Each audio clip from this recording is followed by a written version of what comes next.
Ladies and gentlemen, I've always opined on this platform on many occasions that in politics, nothing happens out of mere coincidence, and that everything in politics is normally well planned, well scripted, and executed to achieve a specific political objective.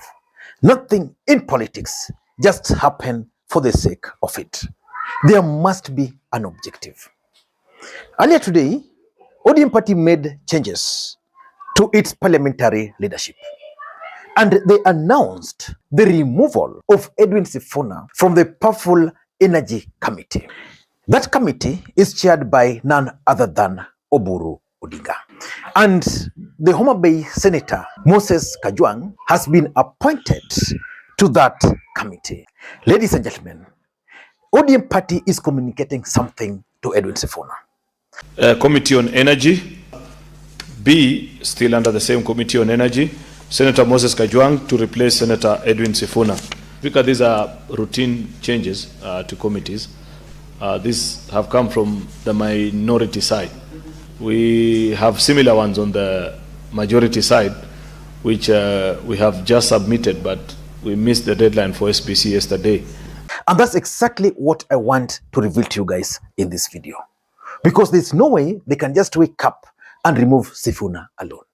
Before we get into all those, in case you're watching this channel for the first time, please take a second or two, click that subscribe button so that next time we produce a video like this, YouTube will automatically notify you. Ladies and gentlemen, what are some of the objectives which ODM party wanted to achieve by removing Sifuna? Because for me, politically speaking, removing Sifuna would just add him the momentum which he needs, the sympathy which he requires. As a matter of fact, Edwin Sifuna is Edwin Sifuna today because he was removed as the Secretary General of the party. But why are they removing him from this committee? Number one, there is something which Sifuna has been saying in almost all political rallies, and is now his signature. Whenever he begins to speak, he opens with mimi ndio Sifuna. Munaniona vizuri?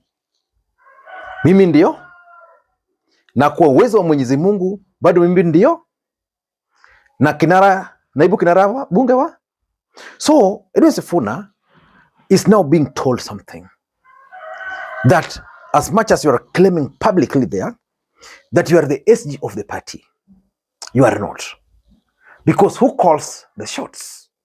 It is us. As a matter of fact, it's not possible for ODM party to remove its SG just like that from a committee. In most cases, those communications always come from the party after the meeting. I want to assume this was probably one of the resolutions which they arrived at during the last ODM Central Management Committee. So Sifuna is being told, you are not the SG of the party. There's a new SG. You are not ODM. You are not official of the party. You are no longer powerful in this party, and that's why we are removing you. And there's nothing you are going to do. Number two, and probably this is the main reason why they removed Sifuna, is because of Oburu Oginga's factor. Oburu Oginga is the chair of this committee. Edwin Sifuna, a member of this committee. When Sifuna was removed, I think before he was even removed from the party, he made it very clear that he cannot work with Oburu Oginga. In fact, he told Oburu Oginga to go and look for his SG. And he termed Oburu Oginga mediocre. Oburu, tafuta SG wako. Mimi siwezi kuwa SG wa Oburu.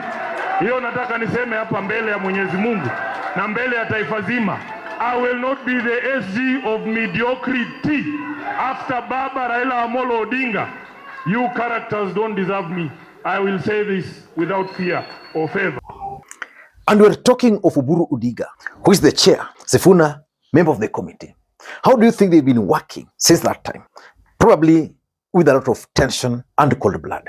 So I'm persuaded to believe that the reason why ODM removed Sifuna is because of their bad blood with Oburu Oginga. Because I remember Oburu Oginga at one point making it very clear that he can also not work with Edwin Sifuna after he was shown that kind of disrespect. The one of Sifuna is the one of discipline. You know, we cannot have young people who are not disciplined, who are even saying that I'm what he calls me some name that mediocrity, that I cannot be in the mediocrity, and then he wants to be my SG. I mean, how do I work with him? And he doesn't want to follow party channel. He wants to follow his own parallel channel. The third reason why they've done this, and this is something which is very important, they are sending a warning to the ODM rebels. I know of one of the ODM rebels who actually pleaded. He's in Linda Wananchi, but he pleaded not to be removed from one of the powerful committees in parliament. He's a member of parliament, not a senator. So the truth is, these committees are very powerful. And members of parliament and senators, actually they make their money through committees. For example, let's just assume this committee goes to Turkana, where there is that oil exploration. Then there's an issue. What happens then is they can negotiate for kickbacks, our Kenyan way. And in most cases, some of these committees end up coming up with bills in parliament. The budgeted corruptions are normally planned mostly in these committees.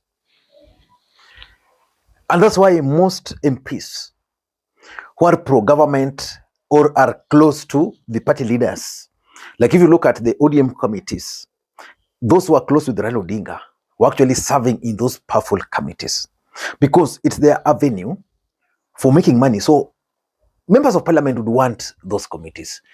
And there are very few committees which are powerful. So a message is being sent that if you are holding party position and you are a rebel, we are going to remove you from those committees. I can tell you, because I interact with some of these guys, they cannot leave those committees. Number 4, and I think this is also something which makes sense. It could be a strategy to deny Sifuna the campaign funds. Sifuna is currently the deputy minority whip. And he's also a member of this committee. As we speak today, energy sector is one of the most lucrative. Apart from that, you all know the politics around energy right now in Kenya. Right now as we speak. So they have a lot of meetings. That's where they make these allowances. And of course, you also know the blackmail, the oil companies, and the rest. And because they make money through this, and Sifuna is currently funding or running the Linda Wananchi, someone somewhere sat and figured out that the best way to deny these guys funds is to remove Sifuna from this committee. Which, if you are to ask me, doesn't make sense to me. Doesn't. Because when you talk of sympathy, ODM fell for it. When you talk of targeting Sifuna or the Luhya nation, because I would have expected them to remove Sifuna, for example, and appoint another lawyer. But which lawyer from, is a senator from ODM? Of course, Akuna, because the source is also with Sifuna on the other side. And importantly, ODM is planning to remove Sifuna as the deputy minority whip. And if I were to offer my unsolicited advice, which he doesn't need, to Sifuna, I would advise him to take this advantage and resign. Because ODM is coming for that position. They're going to remove him. And they're going to appoint someone in that position. Remember, some of these positions, they come with advantages, a vehicle, staff, things like those. When Boni Alwale was removed as the majority whip, you remember how he cried? That's exactly what's going to happen. They want to remove Sifuna. Though timing is not right politically, but again in politics, it's politics, they're going to remove him. I don't know what to think. That's my take. Till next time, this is Lee McQueen. Bye-bye.